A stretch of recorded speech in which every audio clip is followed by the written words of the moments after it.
சொல்லுதேவா பிரமாதமான படைப்பு. இதுக்கு முன்னாடி மாணவர்கள் நான் எதிர்பார்க்கவே இல்லை. நிறையா கல்வி நிறுவனங்களுக்கு போயிருக்கிறேன், பேசுறதுக்காக போயிருக்கிறேன்.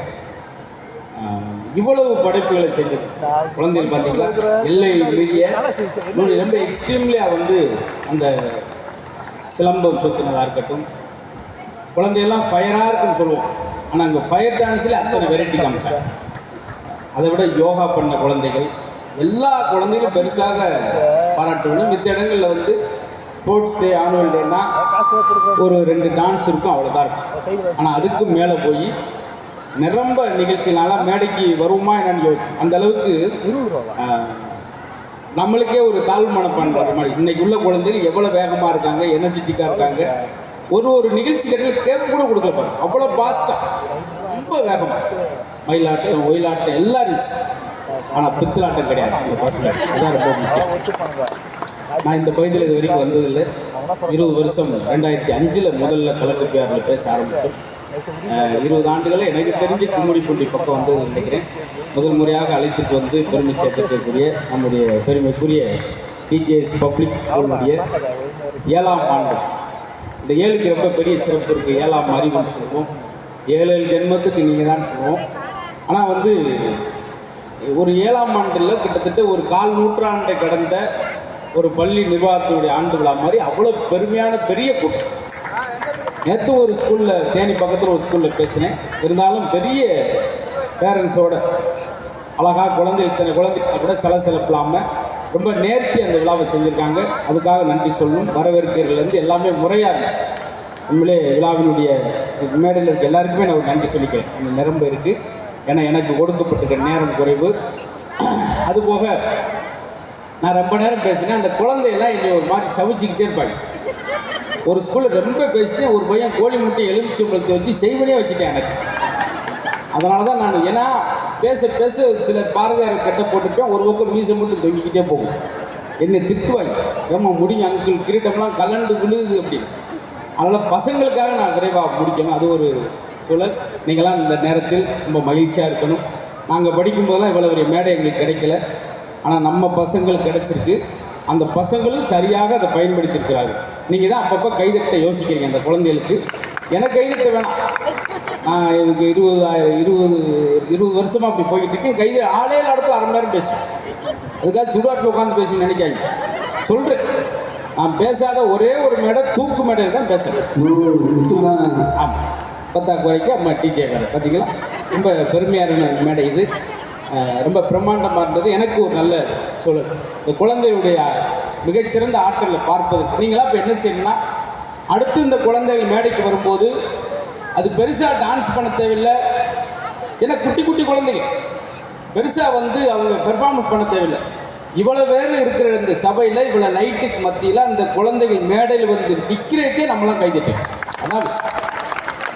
பெரிய பெரிய ஆட்களே மேடையில் கூப்பிடுங்க சார், ஒரு 2 வாரத்தை பண்ணுங்க, நாளைக்கு பார்த்துக்குறோம் சார் அப்படின்னா. இவ்வளோ ஒரு மீசை வச்சுட்டு உட்காந்துருப்பார். அதுக்கே பயப்படுவார்.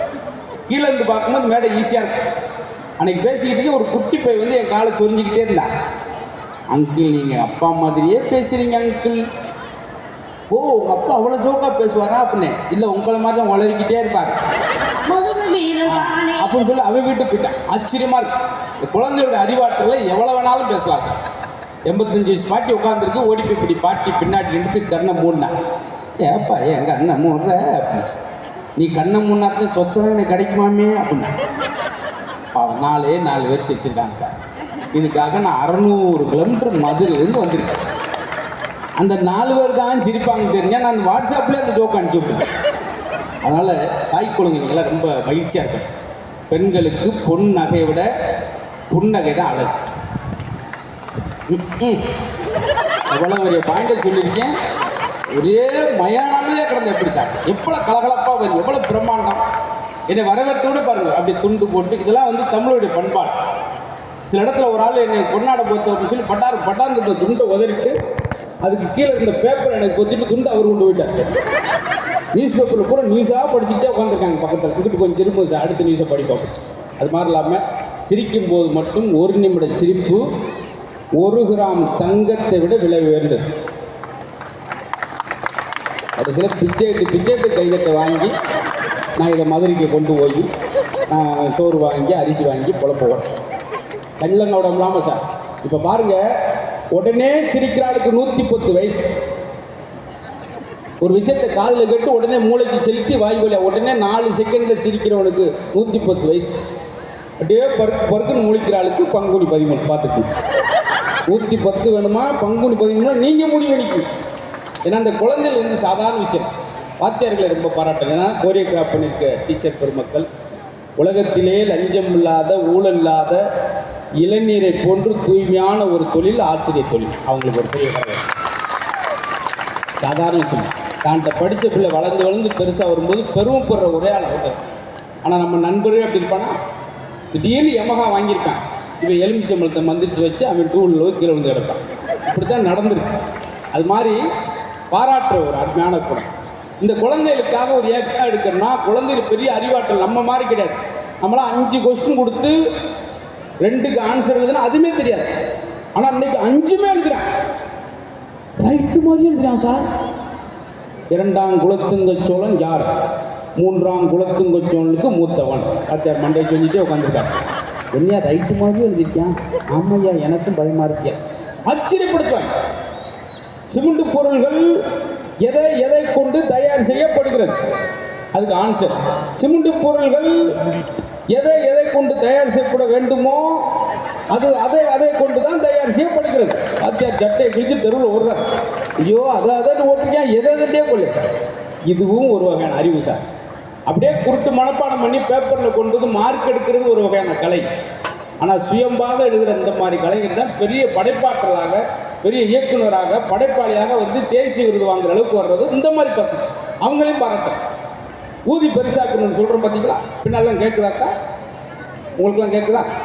கேட்டுங்க அப்படி முறைச்சி பார்க்குறீங்களா? கேட்கல போல அப்படின்னு நினச்சி கேட்டுறோம் நான் சொல்லிக்கிட்டேன். டக்குன்னு என் சுரேஷை வந்து ஆட விடுங்க அப்படின்னு அவங்களுக்கு இருக்கட்டும்.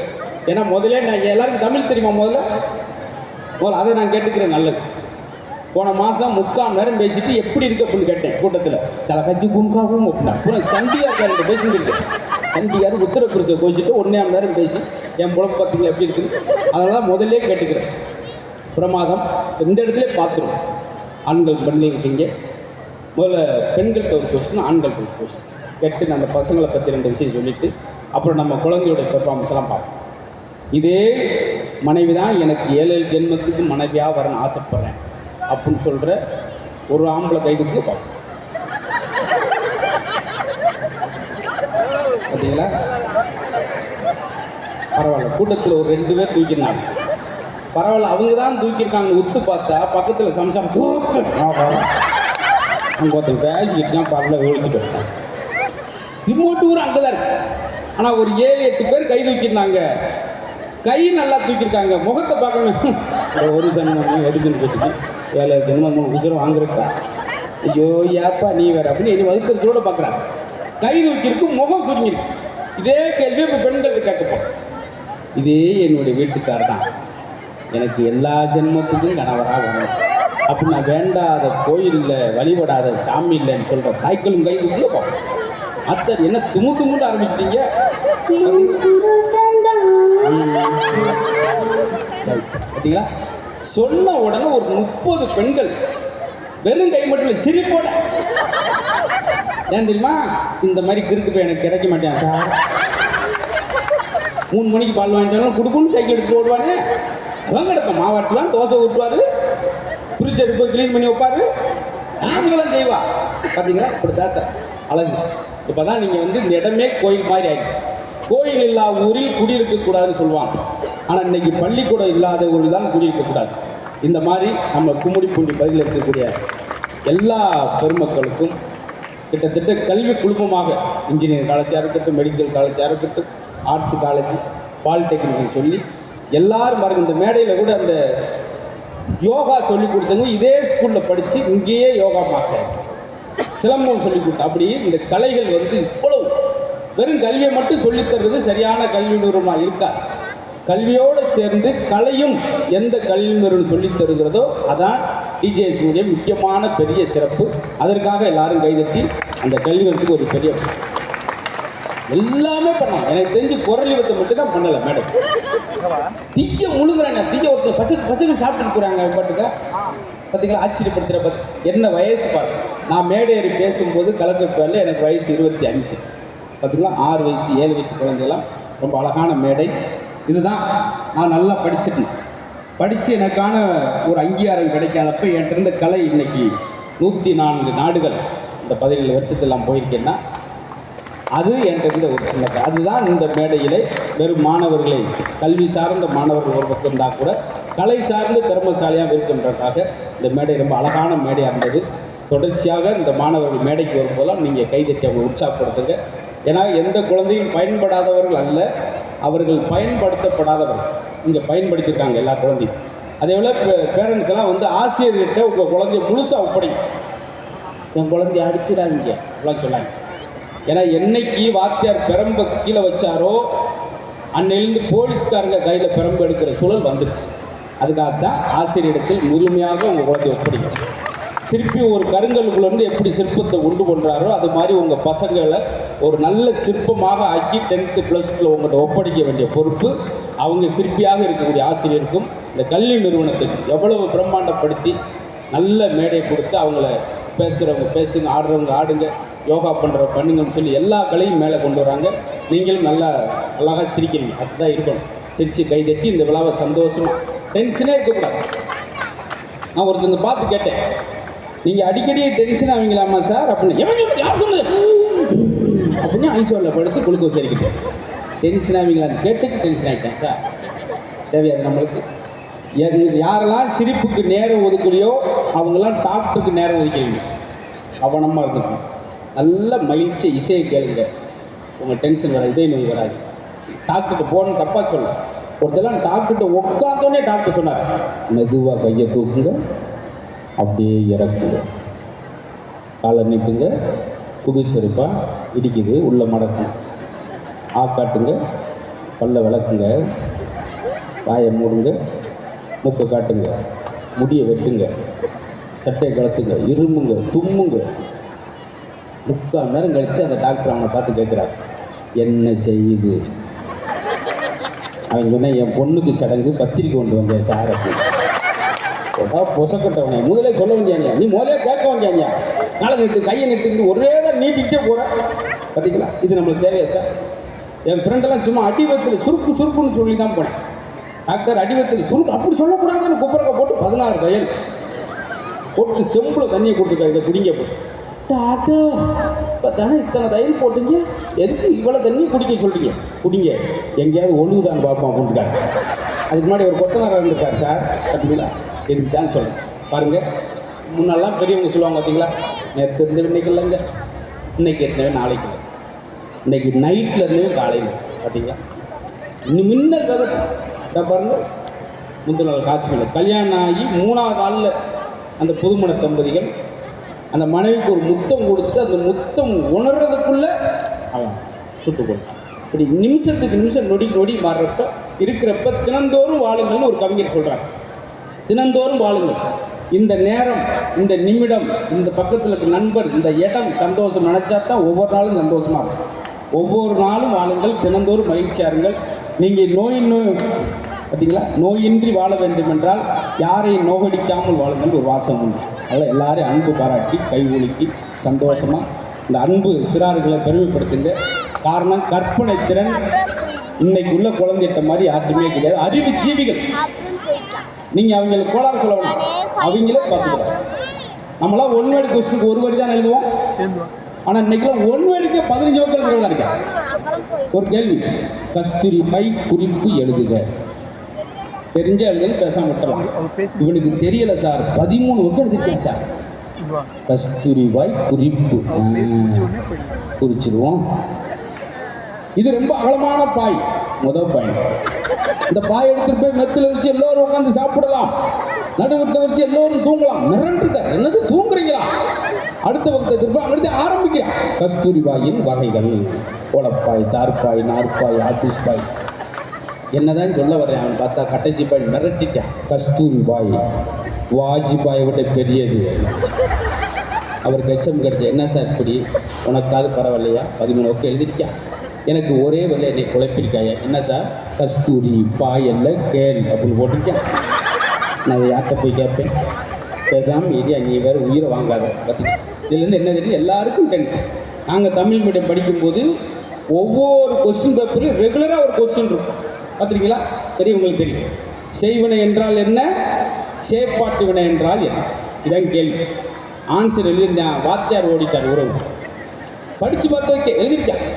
செய்வினை என்பது நம்மளுடைய பரம்பரை எதிரிகளுக்கோ அல்லது ஜென்ம விரோதிகளுக்கோ கைகால்கள் விளங்காம போய் அவர்கள் துடிதுடித்து சாக வேண்டும் என்று நாம் கோடாங்கியும் சோசியரும் கூட்டு வந்து எலுமிச்சம் மூலம் கோழி முட்டை வச்சு செய்வதான் செய்வினை. உதாரணத்திற்கு எங்கள் பெரிய பையன்கள் செய்துள்ளார். ஏன்னா உதாரணத்துக்கு ஒரு மார்க் இருக்கு. அப்போ இப்படியாப்பட்ட குழந்தை பாராட்டுத்தானே சார். சார் பெண், நான் சொன்னேன் பார்த்துக்க, பென் டிரைவ் மாதிரி இருக்கக்கூடாது. காப்பி பண்ணி பேஸ்ட் பண்ணாமல் சுயம்பாக. நான் என்ற ஒரு பழக்கம் என்னென்னா, இந்த மைக்கு கிடச்சா நான் பாட்டு பேசிக்கிட்டே இருப்பேன். ஆனால் நீங்களும் உங்கள் டயத்தை பார்க்கணும். காலம் மாற்றத்தில் நிறையா விஷயம் மாறி இருக்குது. அதில் ரொம்ப அழகான விஷயம் குழந்தையோட அறிவாற்றல். அதில் முதல் ஒரு வாசகம், ரொம்ப அழகான வாசகம் ஒன்று உண்டு. முதல்வனாக இரு, இல்லாட்டி முதல்வனோடு இருந்து ஒரு வாசகம் உண்டு. அப்படி ஒரு முதலையான டிஜே ஸ்கூலில் நம்ம இணைச்சதே நம்மளுக்கு ஒரு பெருமையான விஷயம். ஏற்கனவே சொன்னேன், கருத்தரிப்பதெல்லாம் குழந்தைகள் அல்ல, கருத்தறிந்து நடப்பதுதான் குழந்தைகள். குழந்தைகள் கெட்ட வார்த்தை பேசுவதில்லை, அது உங்களிடம் கேட்ட வார்த்தையைத்தான் பேசுகிறது. அப்போ நீங்கள் பெற்றோர்கள் குழந்தைகளை வச்சுக்கிட்டு திட்டுறது, சண்டை ஊறது இல்லாமல் இருக்கணும். தயவுசெய்து பேரண்ட்ஸ் வந்து உங்கள் குழந்தைய இன்னொரு குழந்தையோடு ஒப்பிடாதீர்கள். அவன்கிட்ட நல்லா மார்க்கை பார்த்தியாடா, ஆனால் உங்கள் குழந்தை இன்னும் 4-5 வயசில் அதை விட ஒரு பெரிய சாதனை பண்ண போகிறான். அதில் குழந்தைய ஒப்பிடும்போது அவனுக்கு ஒரு தாழ்வு மனப்பான்மை வரும். அதனால் இன்றைக்குள்ள குழந்தைகள் சுயம்பு சார். இங்கே இருக்கிற அத்தனை மாணவர்கிட்டையும் தனித்தன்மை இருக்குது, தனி ஆற்றல் இருக்குது. அதை நம்ம உற்சாகப்படுத்துறதுக்கு தான் இவ்வளோ ஒரு மேடை. வெறும் மதிப்பெண்ணை மட்டும் வச்சு உங்கள் பசங்களை நீங்கள் எடை போடாங்க. மதிப்பெண் மிக்க மாணவனாக இருக்கிற விட பிறர் மதிக்கும்படியாக மாணவராக இருப்பதற்கு இது மாதிரி கலை அம்சங்கள்லாம் கண்டிப்பாக வேண்டும். நீங்களும் இந்த பக்கம் தான் கொஞ்சம் உற்சாகம் வேணும். நீங்களாம் எனக்கு இல்லை, குழந்தைக்கு நான் போராட்டம்லாம் கைதிட்டார். மரியாதைன்றது இப்போ ஒரு கல்யாணத்துக்கு போயிருந்தேன். 2000 பேர் கல்யாணத்துக்கு வந்திருந்தாங்க. 2000 பேர் காலையில் மாப்பிள்ளை தொட்டு கும்பிட்டு விழுகிறார். மிரண்டாய், நீ அப்படி ஒரு மரியாதை எங்கே எல்லாரும் காலையும் விழுறீங்க அப்படின்னு கேட்டு அவன் சொல்கிறேன், என் செருப்பை எதுவும் போட்டுக்கான்னு தெரியல சார். பார்த்தீங்களா, இதுக்கு பேர் மரியாதை கிடையாது. இந்த மாதிரி ஆகிப்போம். ஆனால் எங்களை அழைத்து வந்து உற்சாகப்படுத்தி, நான் என்னுடைய 20 ஆண்டு காலத்தில் இத்தனை ஊருக்கு போனால் கூட இன்றைக்கி முதல் முறையாக நம்ம கும்மிடிப்பூண்டி மக்களை பார்த்ததில் பெரிய சந்தோஷம். நீங்களும் நல்லா கை தூக்கணுன்னு அவ்வளோ சந்தோஷமாக கை தூக்குனீங்க. அதே ஒரு வேண்டுகோள் பெண்கள்கிட்ட, உங்கள் வீட்டுக்கார தூங்கினா ஒரு 10 நிமிஷம் தூங்கட்டுமேன்னு விடுங்க. இந்த மிக்சியை சட்னி அரைக்கிறதுக்கு பயன்படுத்துகிறத விட வீட்டுக்காரர் எழுப்புறதுக்கு தான் அதிகமாக வச்சுருக்கோம். அப்படி தான் படுத்துருப்பார். தேங்காய் சில்லு தெரிச்சு மூக்கில் அடித்து எந்திரிச்சு உட்காந்துருப்பார். தூங்கிட்டு இருக்கார். நல்லா குரட்டோடு தூங்குறார். சில நேரம் அவர் குரட்டில் அவருக்கே தூக்க வர்றார். அப்படின்னு எதிர்ப்பார். கடு ஓன் சவுண்டு தான், ஏன் சவுண்டு எனக்கு கேட்குதா. தூங்கிட்டு இருக்கேன். 1:30 மணிக்கு எழுப்பு அந்த அம்மா வீட்டுக்காரம்மா. ஐயோ எந்திரிக்க, ஏன்டா பிடிச்சி 10 விழுந்து, என்னம்மா என்னாச்சு? இதாங்க தூக்க மாத்திரை போடாமல் தூங்கிட்டீங்க. ஓகேயா, தூங்கிட்டு இருக்கவனுக்கு வேணா தூக்க மாத்திரை கொடுத்து பார்த்துட்டு. அது மாதிரி குடும்ப சந்தோஷமாக இருக்கும். அதெல்லாம் சின்ன சின்ன விஷயம். சாப்பிட்டுக்கிட்டே இருக்கான், கூப்பிட்றேன், லட்சுமி என்னங்க, எனக்கு கல்யாணம் 30 வருஷம் ஆச்சுங்க. ஆமாங்க, இன்னைக்கு தான் உன் சமையல் ஒரு மாற்றம் தெரியுது. என்ன சொல்கிறீங்க? உங்களெல்லாம் கருப்பு முடியாக கிடக்கும், இப்போ வெள்ளை முடியாது. அவ்வளோதான், அவனுக்கு ஏற்பட்ட கொடுமை அவ்வளோதான். திருச்செந்தூரில் குளிக்க போனாங்க. அந்த கடல் அலையில் குளித்தா உடனே நினச்சி நடக்குமா. இவர் இந்த ஓரத்தில் குளிச்சுட்டு அலைகிட்ட குளிச்சுட்டு வந்துட்டார். இந்த அம்மா உடனே நடக்கணும்னு சொல்லி கொஞ்சம் எட்டி போய் குளிக்கணும்னு உள்ளே எடுத்துகிட்டு போயிடுச்சு. வீட்டுக்காரர் சொன்னார், நான் நினச்சி நடந்துருச்சு. குளிங்கில் வந்துக்கிட்டு இருப்பான். நல்ல பாசத்தோடு அன்போடு உங்கள் குழந்தைய அழகான குழந்தைய வளங்க. வெகு விரைவில் இந்த குழந்தைகள்லாம் பெரிய ஆற்றல் மிகுந்த குழந்தைகளாக வளர்வதற்கு இறைவன் அருள் புரியட்டும். அதே போல் இந்த ஆண்டு விழா 7வது ஆண்டு விழாவே இவ்வளோ பிரம்மாண்டம் சினிமா ஷூட்டிங் மாதிரி அடுத்து 10வது 15 ஆண்டு விழா அப்படி கிரவுண்டில் நடத்துகிற அளவுக்கு எந்த ஊரில் கல்வி வளர்ச்சி அதிகமாக இருக்கோ அந்த ஊரில் தான் மாணவர்களுடைய முன்னேற்றம் அதிகமாக இருக்கும் என்று சொல்லி டிஜேஎஸ் நிறுவனம் இன்னும் அந்த கல்வி குழுமம் பெரிய வெற்றி அடைய வேண்டி வாழ்த்தி வந்திருந்து கேட்டு சுவைத்த உங்களுக்கு என்னுடைய அன்பையும் பண்பையும் சொல்லி அன்போடு விடைபெறுகிறேன். நன்றி.